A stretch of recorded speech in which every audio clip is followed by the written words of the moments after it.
नमस्कार विद्यार्थी मित्रांनो, शब्दवेल मराठी क्लासेसमध्ये तुम्हा सर्वांचं स्वागत. आज आपण स्कॉलरशिप परीक्षेतील अतिशय महत्त्वाचा आणि हमखास गुण मिळवून देणारा घटक शिकणार आहोत, तो म्हणजे वाक्यांचे भाग. शब्दांची अर्थपूर्ण मांडणी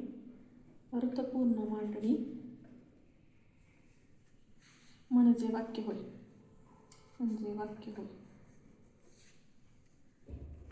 वाक्याचे दोन भाग पडतात.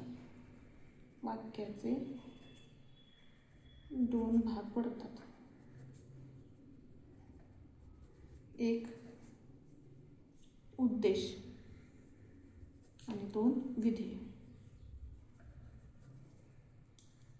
उद्देश म्हणजे काय?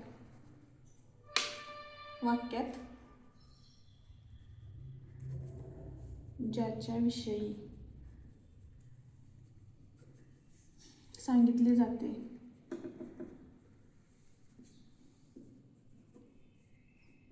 तो म्हणजे उद्देश होय.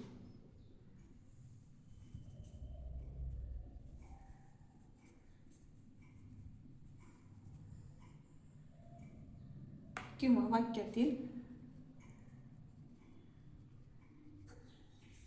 क्रिया करणारा जो कर्ता असतो त्यालाच व्याकरणात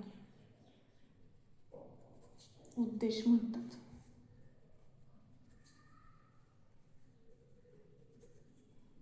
विधेय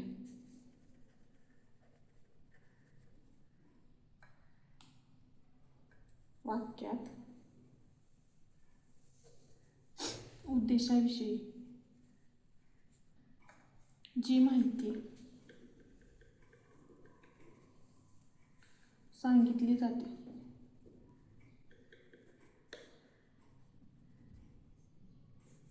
त्याला विधेय म्हणतात.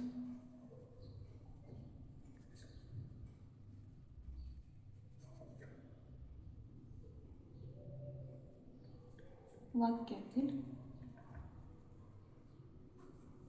क्रियापद आणि त्यासोबतचे शब्द विधेय भागात येतात. किंवा विधेय बनते. उदाहरणार्थ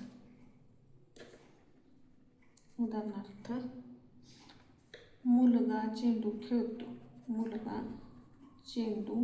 खेळतो. तर या वाक्यातले क्रियापद काय? तर खेळतो.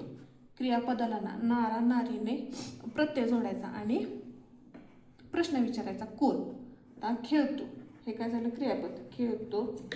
खेळ हा मूळ शब्द आहे, त्याला नारा, नारी किंवा नारी हा प्रत्यय जोडून प्रश्न विचारायचा. खेळणारा कोण? तर उत्तर काय मिळते? मुलगा काय झाला? उद्देश. आणि खेळलेले काय? तर चेंडू खेळतो. आणि विधेय म्हणजे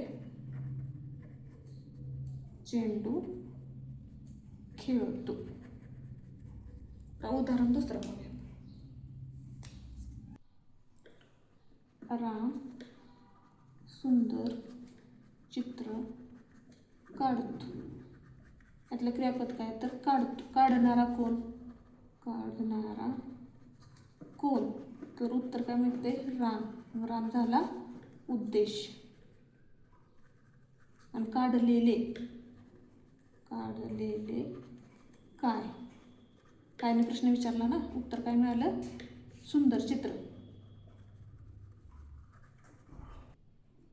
वाक्यातील उद्देश व विधेय कसे ओळखाल त्याच्यासाठी महत्त्वाचे टिप्स.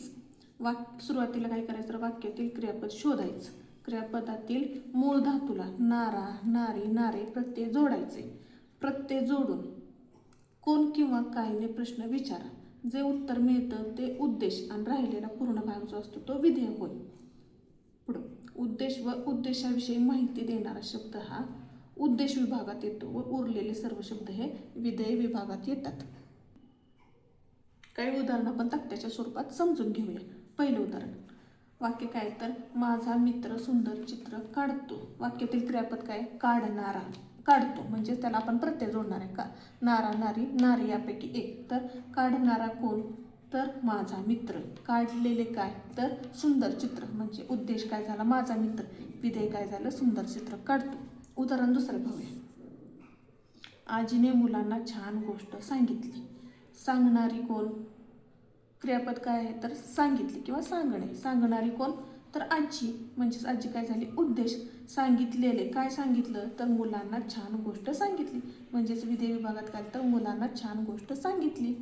उदाहरण तिसरे, वेगाने धावणारी गाडी थांबली. यातलं क्रियापद काय? तर थांबली. थांबणारी कोण? तर वेगाने धावणारी गाडी. म्हणजेच उद्देशमध्ये काय येतं? तर वेगाने धावणारी गाडी. आणि विधेयात काय आलं? तर राहिलेला भाग म्हणजे थांबली. उदाहरण चौथे, हिमालय हा उंच पर्वत आहे. आहे म्हणजेच असणारा, पण इथं आपण क्रियापद वापरू शकतो. असणारा कोण? तर हिमालय. म्हणजे हिमालय काय झालं? तर वाक्याचा उद्देश भाग झाला. आणि असलेला काय आहे? तर हा उंच पर्वत आहे. राहिलेला भाग हा सगळा काय येतो? विधेयमध्ये येतो. हा उंच पर्वत आहे. उदाहरण पाचवे, मुले बागेत मनसोक्त खेळली. खेळली ही काय? क्रियापद. खेळणारी कोण? तर मुले. मुले काय झाले? उद्देश. आणि खेळले काय? खेळलं त्यांनी, तर बागेत मनसोक्त खेळली. बागेत मनसोक्त खेळली हे झालं विधेय विभागात आलं. आज या व्हिडिओमध्ये आपण पाहिले वाक्यांचे भाग कसे ओळखायचे.